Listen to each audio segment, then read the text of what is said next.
What's up guys, this is 1UX1 and I'm going to tell you about how I got a job in the NHS during the coronavirus crisis. So I got headhunted for a job in the NHS, which is the National Health Service for the UK, and it was a great project for 60 million citizens. So designing a website that will signpost people to different help during the coronavirus crisis.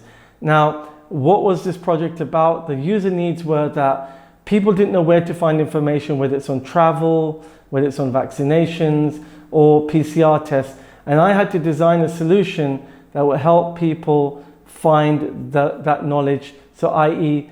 to signpost them to the right page rather than them having to Google and search these different pages to find information. So all the information will be on one website page. So I got the job because I could explain to them how I understood the government design system.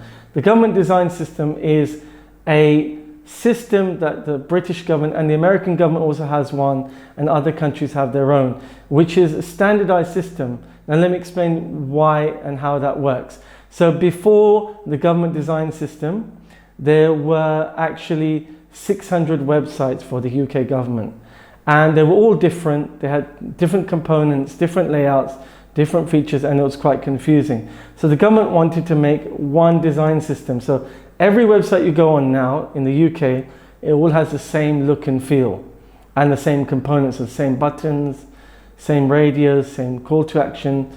All of those features are the same now. So it's consistent, it's useful, it's usable, and very helpful to users. So I understand the system very, very well. So that's how I got my first job in the GDS government design system related UX design and research space. So if you are interested in that, I will create more videos on that. Don't forget to download my free guides on UX design, UX research, and UX design portfolios.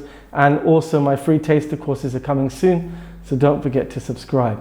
Now, the job itself was really highly demanding and a lot of pressure, obviously because of the deadlines of Corona. I had to work very long hours to ensure that I designed the right solution and carry out user research. So user research was not with citizens because it was actually a private beta, what we call private beta, i.e. it wasn't launched to the public yet, so I had to ask my colleagues and use them as participants for the user research and then write up a really thorough user research report. This report found that this new application, this new web page, was really helpful. 4 out of 5 voted it and said that they would prefer this over what they currently have, which is having to Google search different website pages to get the information that they need. Also, they said if they could have a chatbot or a web chat, that would really help them. They'd really appreciate that. So you always, when you're doing user research, you can ask extra questions. So you can ask them about things that you wouldn't normally think about, but it might come to your mind that, well, why don't I ask about that? And there's no harm in adding another question in that. Now, the interview itself was quite tough because they wanted the person with the right skills who can handle a lot of pressure and work to those goals and those deadlines, which I had that experience, and that's how I got my job. Now, my advice, if you want to get into a career that you want, whether it's UX research or UX design, build up your knowledge base and your confidence, because half of this job, getting the job, is confidence. A lot of people tell me they're not confident enough to get the job. Either scared if they get the job, how they handle it, how they work with colleagues, how will they speak the lingo and the terminology, which I've got videos on terminology and lingo, because you need to know how user designers, UX researchers speak. So they use words like user journey, user flow, use case, business case. All these words you need to understand. So I've created videos on those so that you can know and learn those words. Now, what you can do is choose a career. So choose an area of UX design or UX research that you'd like to work in. So what would you prefer to do? Would you like to work in a retail environment? Would you like to work with just applications? Would you like to work in a software company? Would you like to work in the medical industry?